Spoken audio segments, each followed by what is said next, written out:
नमस्कार दोस्तों, मैं एडवोकेट आरटी आपका चैनल पर स्वागत करती हूँ। आई होप आप सब लोग बहुत अच्छे होंगे। दोस्तों, हनी ट्रैपिंग, ब्लैकमेलिंग। पहली बात तो हनी ट्रैपिंग होती क्या है?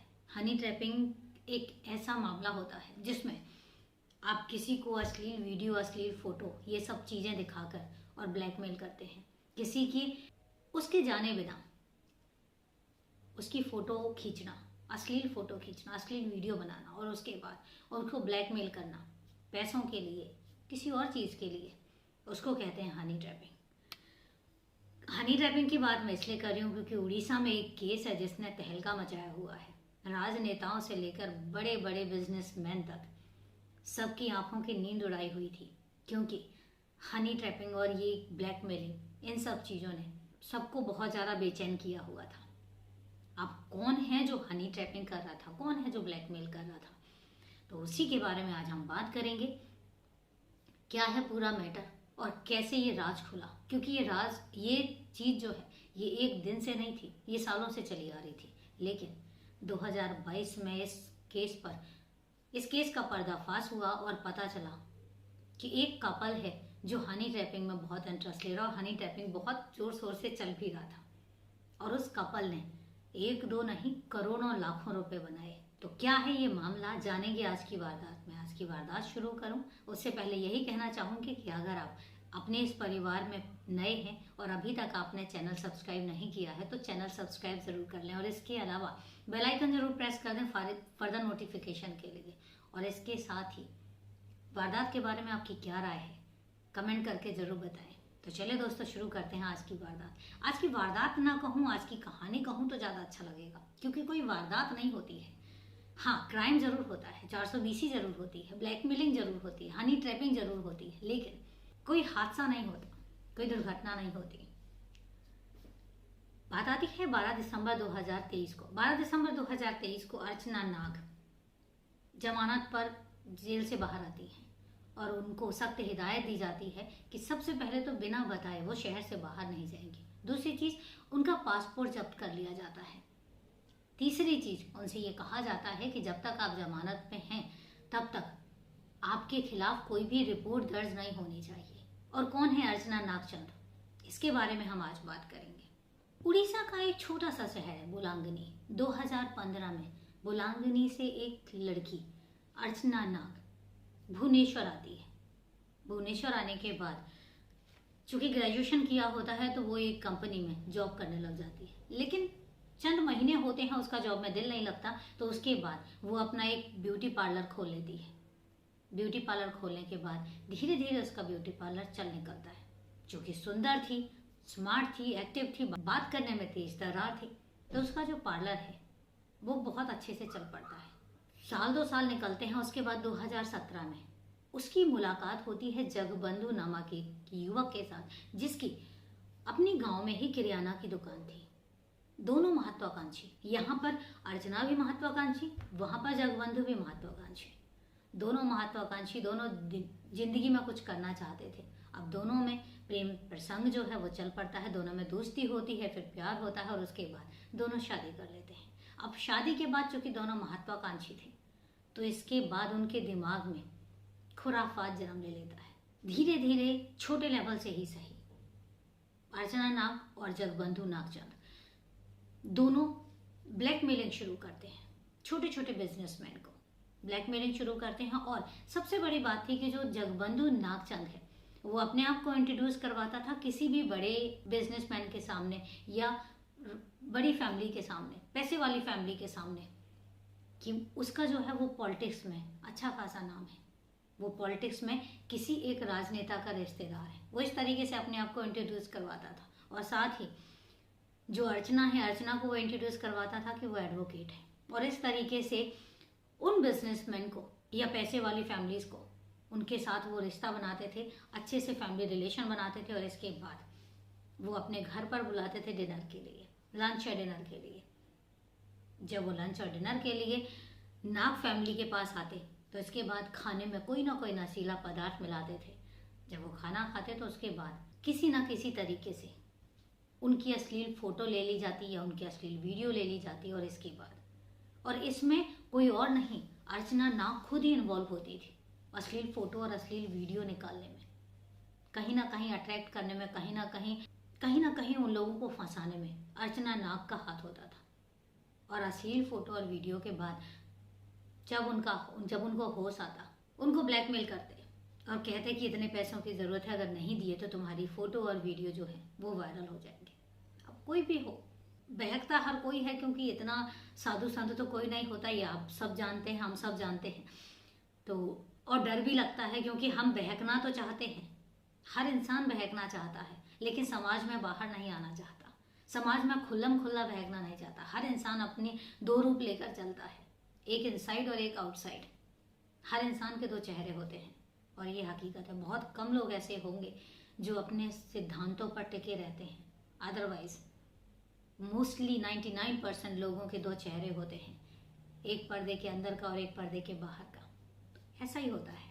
तो लोग जो है वो समाज में अपनी इज्जत बचाने के लिए और अपनी फ़ोटो और वीडियो बाहर ना आने के लिए जो भी वो रकम मांगते, वो रकम उनको दी जाती। और ऐसे करते करते अब वो पैसे वाले बनने लग गए और अब ये उनका बिजनेस हो गया। और वो इतने कॉन्फिडेंट थे, और अर्चना नाग भी इतनी कॉन्फिडेंट थी कि उनको कभी डर ही नहीं लगता था इन सब चीज़ों को करते करते। और उसके बाद फिर उनकी हिम्मत बढ़ती है और इसके बाद वो एक आलीशान बंगला खुद का खरीदते हैं। कौन सी कार ऐसी है जो उनके पास नहीं थी, कौन सी ज्वेलरी है जो उनके पास नहीं थी। धीरे धीरे करके इन सब चक्रों में राजनेता भी फंसने लग गए। अब जगबंधु का जब ये चीज़ होने लग गई कि छोटे छोटे पैसे वाले लोग या बिजनेसमैन जब फंसे, तो फिर उन्होंने बड़े बड़े बिजनेसमैन पर हाथ आजमाया, उनके साथ ब्लैकमेलिंग वाला काम शुरू किया। क्योंकि अब मकान बड़ा ले लिया, गाड़ी अच्छी थी, गैजेट्स एक से एक गैजेट्स उनके पास थे, तो कहीं ना कहीं इन सब चीज़ों से अटैक करना बहुत आसान था। और अर्चना नाग की एक खासियत थी कि वो देखने में बहुत सुंदर थी, इसलिए बहुत आसान हो जाता था किसी भी इंसान को इम्प्रेस करना और अपने जाल में फंसाना। और इस तरीके से जो उस समय पर सत्ता में जो पार्टी थी, उसके कई नेता इन सब चक्रों में फंसे, कई बड़े बड़े बिजनेसमैन इन सब चक्रों में फंसे। और इसके बाद लाखों में नहीं करोड़ों में वसूली की जाने लगी और करोड़ों रुपए उनको दिए जाने लगे। लोग अपनी इज्जत, अपनी आबरू बचाने के लिए करोड़ों रुपए देने भी लग गए। और इस तरीके से अर्चना नाग और जगबंधु नागचंद दोनों के दोनों करोड़पति बन गए। अब कौन सी ऐसी चीज थी जो उनके पास नहीं थी? दुनिया की कौन सी ऐसी चीज है, दुनिया की कौन सी ऐसी जगह है जहां वो घूमने की औकात नहीं रखते थे? बात वही थी कि वो इंट्रोड्यूस ही अपने आप को इस तरीके से करते। जगबंधु नागचंद है, वो अपने आप को बताता कि वो एक पॉलिटिशियन है, उसका रिश्तेदार है, बहुत करीबी है, बहुत खास है। और इसके बाद वो अर्चना नाग को इंट्रोड्यूस करता कि एक लॉयर है। लोग वैसे ही डर जाते हैं जब बात लॉयर की आती है, जब बात राजनेता के रिश्तेदारों की आती है, करीबी की आती है, तो लोग डर जाते हैं। उनको यही लगता है कि कहीं ना कहीं इनकी जो पहुंच होती है, जो पकड़ होती है, बहुत ऊपर तक होती है और इसलिए वो जो रकम मांगते हैं उनको वो रकम दी जाती है। और इस तरीके से करते करते लगभग 40 वीडियोज उनके पास थे। लेकिन कहते हैं ना, गलत काम का कभी रिजल्ट जो है वो सही नहीं होता। एक ना एक दिन आप ऐश कर सकते हैं, गलत चीज़ें कभी भी सही रिजल्ट नहीं देती। कहीं ना कहीं, कभी ना कभी आपको जिंदगी में गलत काम का, गलत कहते ना, गलत करो या सही करो और रिजल्ट तो भुगतना पड़ेगा। तो उनके साथ भी ऐसा होता है। बात आती है 2022 की। 2022 में उड़ीसा में भुवनेश्वर में 2 पुलिस थाने हैं, एक नयापल्ली और एक खंडागिरी। दोनों पुलिस स्टेशन में 2 कंप्लेन आती है। सबसे पहले मैं कंप्लेन बताऊंगी खंडागिरी की। खंडागिरी की पुलिस स्टेशन में एक 19 साल की लड़की आकर कंप्लेन दर्ज करवाती है और वो कहती है कि जो नाग फैमिली है, जो नाग कपल है, उन्होंने उसको ब्लैकमेल किया। ब्लैकमेल किस तरीके से किया कि उन्होंने उसको ये बताया कि उनका जो है वो इंडस्ट्री में, राजनेताओं में बहुत पकड़ है। दूसरी चीज, फिल्म इंडस्ट्री में बहुत अच्छी पहचान है, क्योंकि उसका जो इंट्रोडक्शन हुआ था वो सैलून के थ्रू हुआ था। अर्चना नाग का सैलून भी अपना चल रहा था, तो वो जब सैलून में आई तो सैलून में उसको पता लगा कि जो अर्चना नाग है उसकी फिल्म इंडस्ट्री में और राजनेताओं में बहुत पकड़ है। तो कौन सा ऐसा काम है जो वो नहीं करवा सकती है? ये 19 साल की लड़की उसके झांसे में आ जाती है और कहती है मुझे भी फिल्म इंडस्ट्री में ट्राई करना है।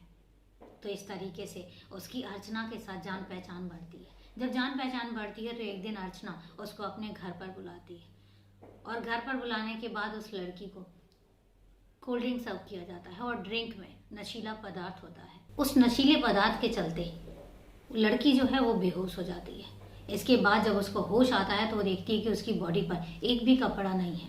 और इसके बाद अर्चना नाग और जगबंधु नागचंद दोनों उसको ब्लैकमेल करते हैं और कहते हैं कि हमने तुम्हारी कुछ फोटोग्राफ्स ली हैं, तुम्हारा वीडियो भी बनाया है, और अगर तुमने इस बात का किसी को भी बताया, किसी के सामने भी जिक्र किया, तो तुम्हारे वीडियो और तुम्हारी फोटो जो है वो सोशल मीडिया पे वायरल हो जाएगी। लड़की डर जाती है तो कहती है मैं क्या कर सकती हूँ। तो वो कहते हैं हमें तुमसे कुछ नहीं चाहिए, बस इतना काम करो कि तुम्हें जो फिल्म निर्माता हैं उड़ीसा की फिल्म इंडस्ट्री के मिस्टर अक्षय पारिजा के पास तुम्हें जाना है। अब जब इस तरीके से बात आती है तो वो लड़की जो है वो अक्षय पारिजा के पास जाती है और वहां पर जाने के बाद कुछ फोटोग्राफ्स और कुछ वीडियोस इस तरीके से लिए जाते हैं। वो फोटोज और वीडियोस अर्चना नाग के पास आ जाते हैं और इसके बाद अर्चना नागचंद और जगबंधु नागचंद दोनों अक्षय पारिजा को फोन करते हैं और उनको कहते हैं कि आपकी फोटोज एंड वीडियोज हमारे पास हैं और अगर आप ये फोटोज और वीडियोज बचाना चाहते हैं, आप नहीं चाहते हैं कि ये सोशल मीडिया पर आए, तो हमें 3 करोड़ रुपए चाहिए, और अगर ये रुपए नहीं दिए गए तो आपके फोटो और वीडियो जो है वो सोशल मीडिया पर पब्लिश कर दिए जाएंगे। जब ये चीज़ अक्षय पारिजा सुनते हैं तो एक बार के लिए तो वो भी कहीं ना कहीं हल्का सा डरते हैं, लेकिन फिर वही चीज़ होती है कि जब आप गलत नहीं होते तो आप उसका खुलकर सामना करते हैं। कहीं ना कहीं अक्षय पारिजा को भी लग रहा था कि उन्होंने कुछ गलत नहीं किया और वो टाइम ना लेते हुए जो नयापल्ली पुलिस स्टेशन है, नयापल्ली पुलिस स्टेशन में जाके कंप्लेन दर्ज करवाते हैं और कहते हैं कि इस तरीके से मुझे ब्लैकमेलिंग के कॉल और मैसेजेस आ रहे हैं और मुझसे 3 करोड़ रुपए जो है वो मांगे जा रहे हैं। अब ये चीज़ पुलिस सुनती है तो फिर पुलिस के पास चूंकि ऑलरेडी एक कंप्लेन आ चुकी थी खंडागिरी पुलिस स्टेशन में, तो इसके बाद अर्चना नागचंद को और जगबंधु नागचंद को गिरफ्तार किया जाता है। गिरफ्तार करने के बाद उन पर मुकदमा चलता है और मुकदमा चलने के बाद उनको 14 महीने की, अर्चना नाग को 14 महीने की जेल हो जाती है। जेल के दौरान ईडी भी उन पर कार्रवाई करती है और ईडी उनसे 40 लाख का उनका एक वाहन और लगभग 3.25 करोड़ की एक जो बिल्डिंग है वो जब्त करती है। और इसके साथ ही बहुत सारे गैजेट्स, कुछ ऐसे गैजेट्स भी होते हैं जो पुलिस अपने अंडर लेती है, जब्त करती है।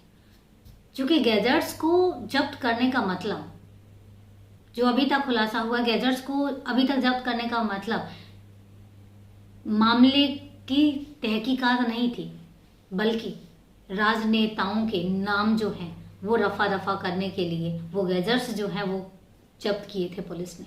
और कितने ऐसे नाम थे, क्योंकि बात ये है कि अगर वो नाम सामने आते हैं, वो वीडियो, वो फोटोज अगर सामने आते हैं, तो ये भी हो सकता है कि जो उड़ीसा की सरकार है वो भी गिर जाए और सरकार के बड़े बड़े नेताओं को इस्तीफा देना पड़ जाए। बहुत बड़ा मैटर है, बहुत बड़ा हनी ट्रैप केस है ये। लेकिन बात वही आती है कि फिर ये केस जो है, ये नाम जो है कभी सामने ही नहीं आ पाए। और इसके बाद जब 14 महीने की जेल के बाद लगभग 3 लाख रुपए का हर्जाना जो होता है, जमानत, 3 लाख रुपए के एवज में अर्चना नाग की जमानत होती है और जमानत के बाद हिदायतें दी जाती हैं कि आप शहर से बाहर नहीं जा सकते विदाउट इन्फॉर्मेशन। पासपोर्ट जो है वो कोर्ट में जब्त कर लिया जाता है और इसके साथ ही कोर्ट ये हिदायत देती है कि जब जब कोर्ट उनको कोर्ट में पेश होने के लिए बुलाएगी तब तक उनको कोर्ट में पेश होना पड़ेगा। और ये बहुत स्ट्रिक्ट रूल्स होते हैं जिसके बेस पर अर्चना नाग को जमानत मिलती है। अभी फिलहाल के लिए अर्चना नागचंद जमानत पर है, लेकिन चूंकि सख्त हिदायत है तो इसके बाद ये सुनने में आया था कि ड्यूरिंग द जेल पीरियड अर्चना नाग ने जो है वो लॉ की तैयारी की थी और इसके बाद कोर्ट से निकल के उन्होंने लॉ का एग्जाम भी दिया है भुवनेश्वर में एक कॉलेज में। और अब इसके बाद की कहानी जो है कि आगे जाके अर्चना नाग कितना सुधरती हैं और कितना अपने आप को चेंज करती हैं ये तो नहीं पता, लेकिन अभी फिलहाल कुछ स्ट्रिक्ट ऑर्डर्स के साथ अर्चना नाग और जगबंधु नागचंद दोनों अभी फिलहाल के लिए जेल से बाहर हैं।